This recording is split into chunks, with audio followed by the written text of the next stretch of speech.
Mr. President, colleagues, let us all remember we are meeting here while Palestinians in Gaza are under the bombs.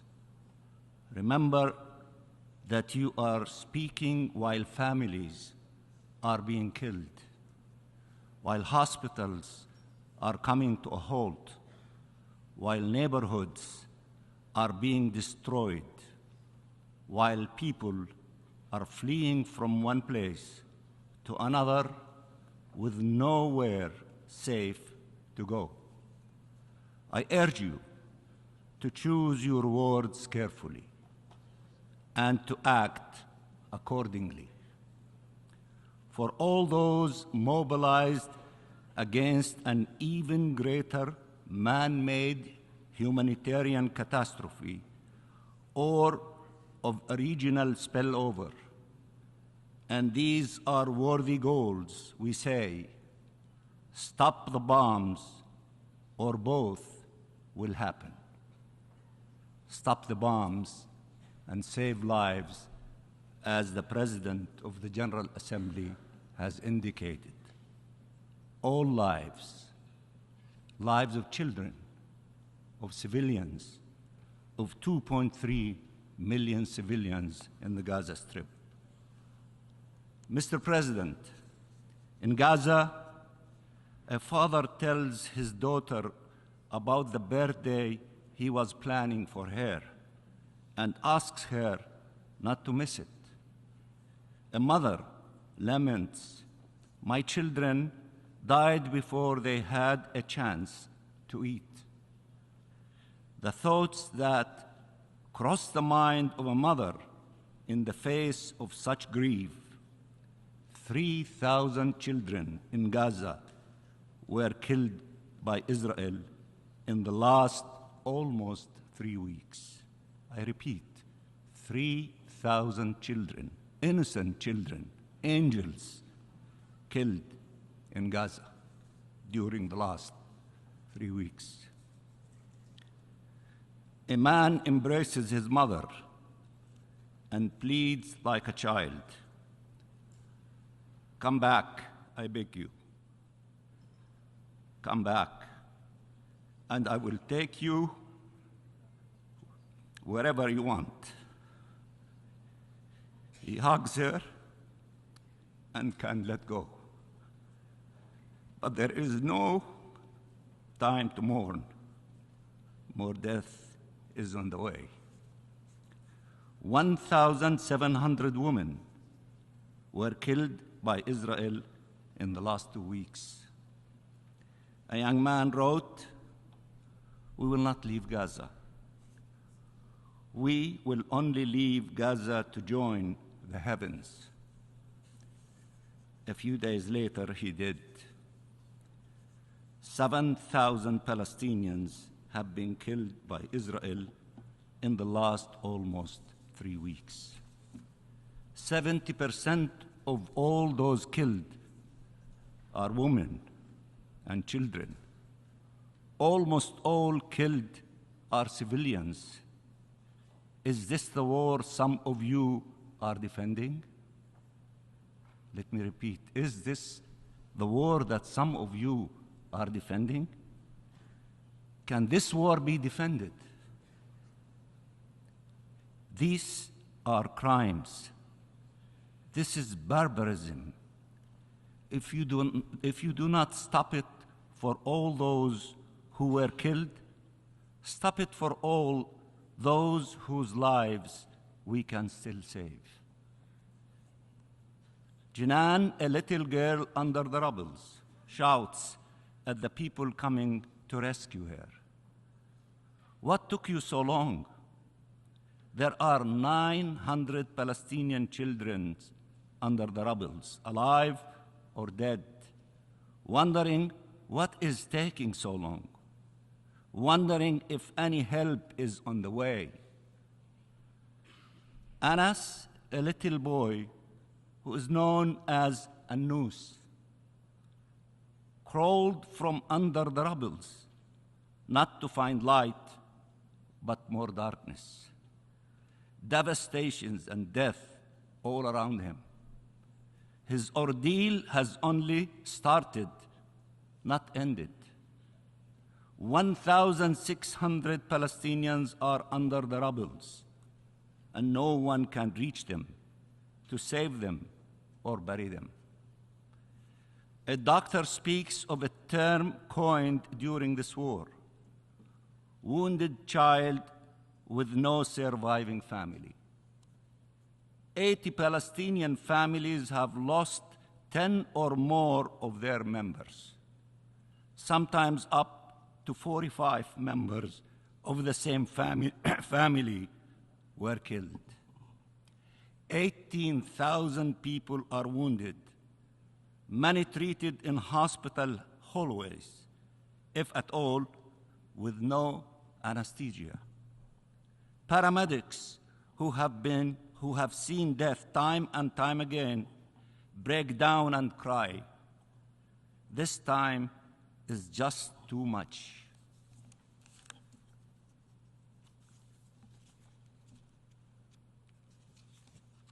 UN staff, humanitarian personnel, and doctors are standing their ground and paying the ultimate price for it.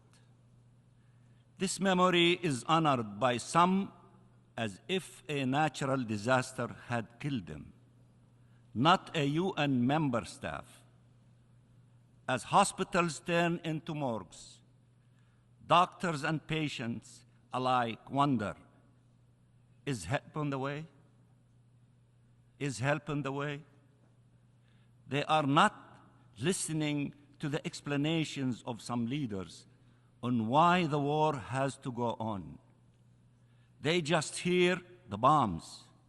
They just feel the blast. They just face all this death trying to survive or to honor the pledge they took to save lives with no means to do so. People are ordered to evacuate. They look at their children. Should we head south? Will we be bombed on the way or once there? Should we go to a hospital courtyard, a UN school, a church, a mosque, sleep in our car in the streets? But bombs are everywhere. What choices do you make as a parent when there are only impossible choices, when death is everywhere, devastation is everywhere?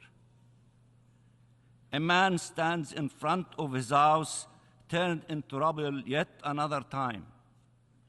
After a long pause, he asks, how do you bury a house? Israel has destroyed over 40% of all homes, making an entire population homeless and displaced, 1.4 million people, in the hope to forcibly transfer them outside the territory. The Israeli foreign minister came to the Security Council and said, this meeting should conclude with a clear message: bring them home. For millions of Palestinians, there is no home to go back to. For thousands, there is no family left to embrace. Not by an act of God, but by the acts of a government represented here in this chamber. He spoke of families and their pain. There is not a single family in Gaza that has not endured epic suffering. He told you horrible it was to kill civilians, just before justifying the killing of Palestinian civilians by the thousands. He spoke of the fear felt by people when rockets are launched. Israeli bombs have not spared a single square meter of Gaza. He believes the difference between civilization and barbarism is who is doing the killing or how they do it. He believes the laws of humanity and of our international law-based order apply to others but not to Israel.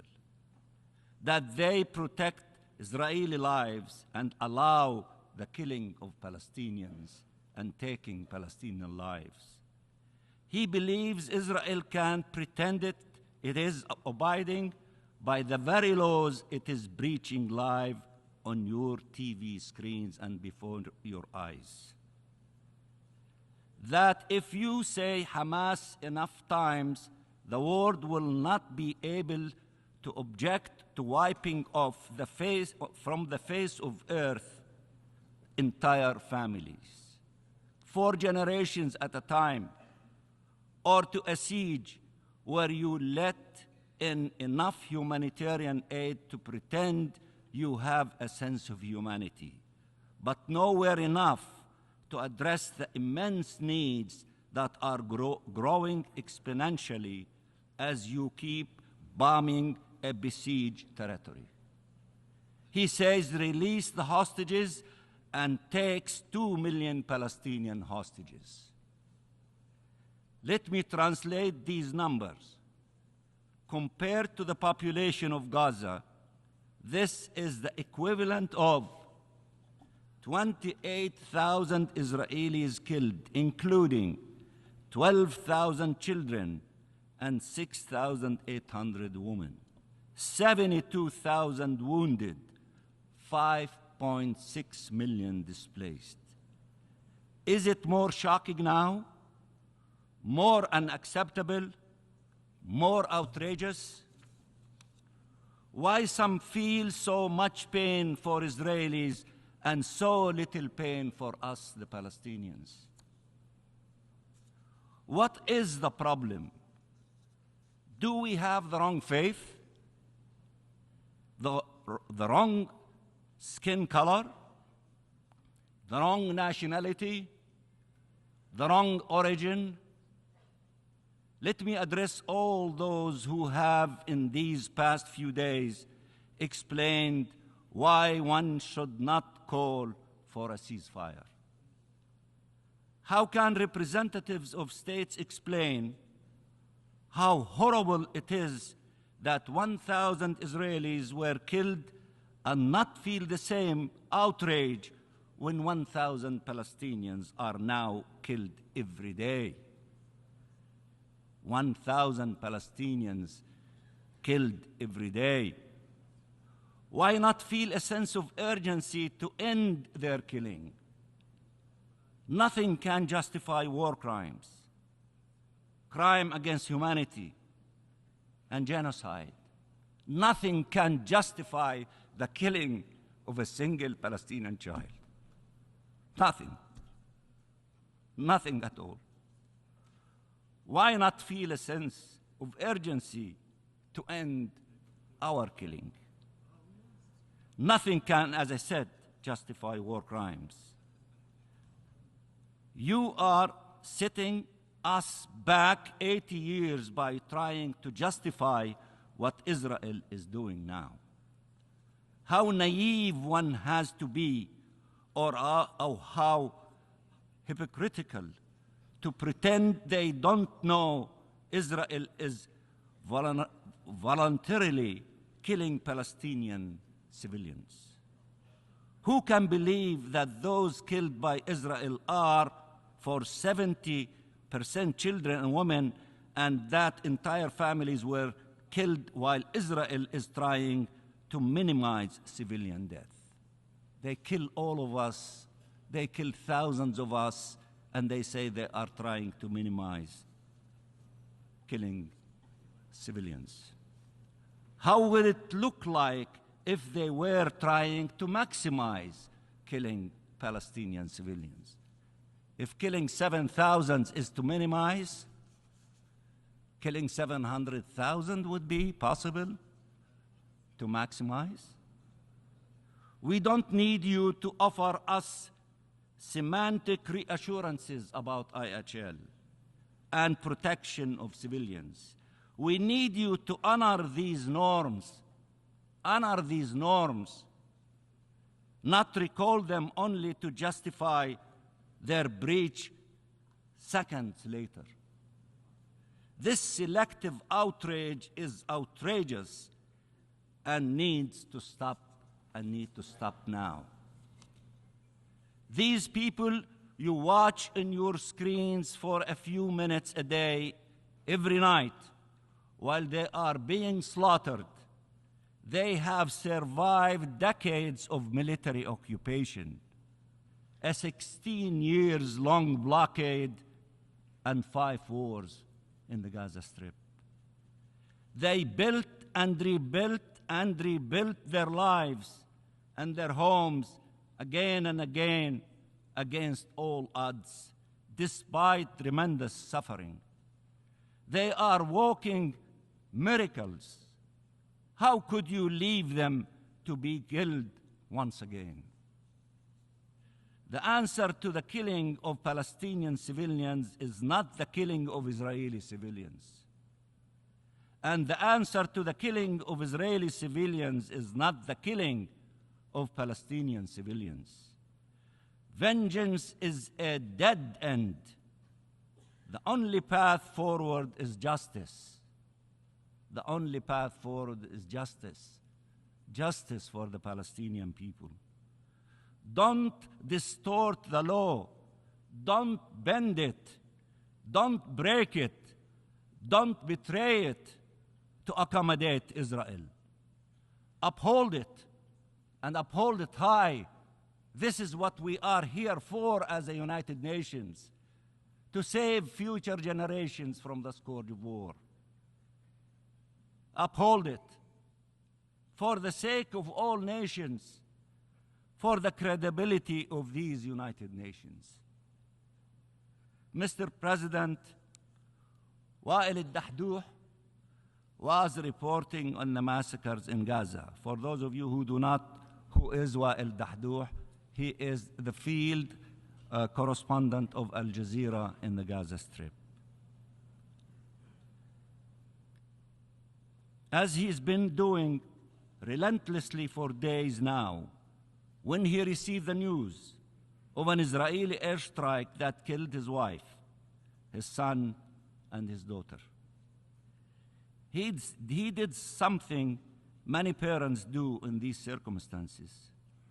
He spoke to his son, waiting for an answer that never came. He told him, "Didn't you tell me you wanted to be a journalist?"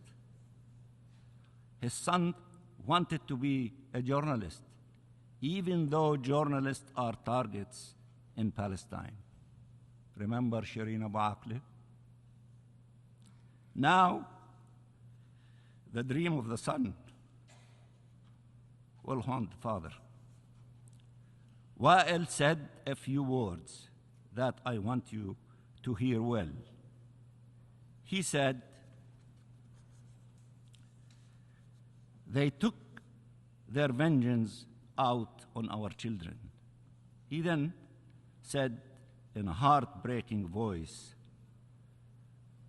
"Malish, allow me to explain it to you.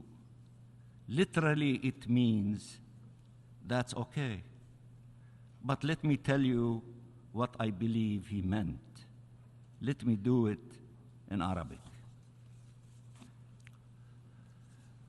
تبا لواقع تقتل فيه غزة من جديد أمام كاميرات العالم.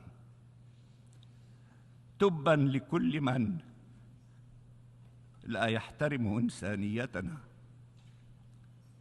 وكرامتنا ومعاناتنا، لكل من يبرر للقاتل أفعاله بدل أن يقف مع الضحية، لكل من يبرر الجريمة ويقدم واجب العزاء في الضحية ويفسر لها أن قاتلها غير مسؤول عن موتها.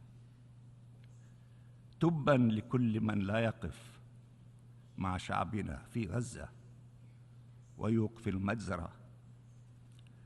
وتبا لهذا المنبر إن لم يقال منه كلمة حق، وتبا لمن سيتحدث بعدي ليدافع عن الباطل ويبرر قتل الأبرياء. لا عدل على هذه الأرض، لنا الله وحسبنا هو الوكيل. Finally,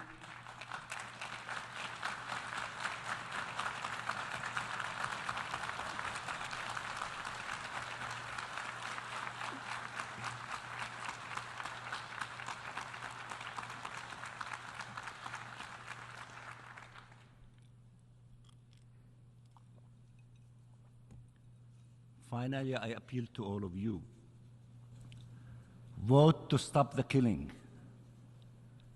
Vote for humanitarian aid to reach those whose very survival depends on it. Vote to stop this madness.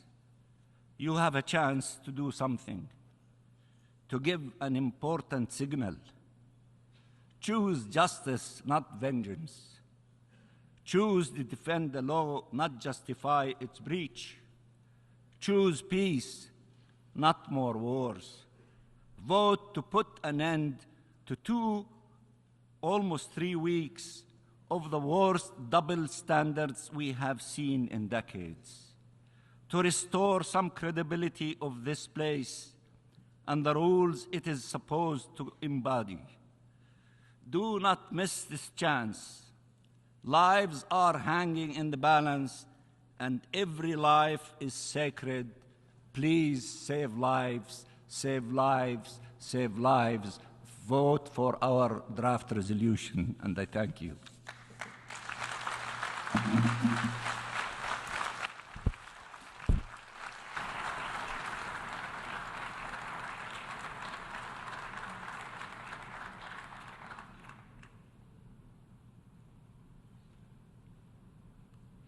I know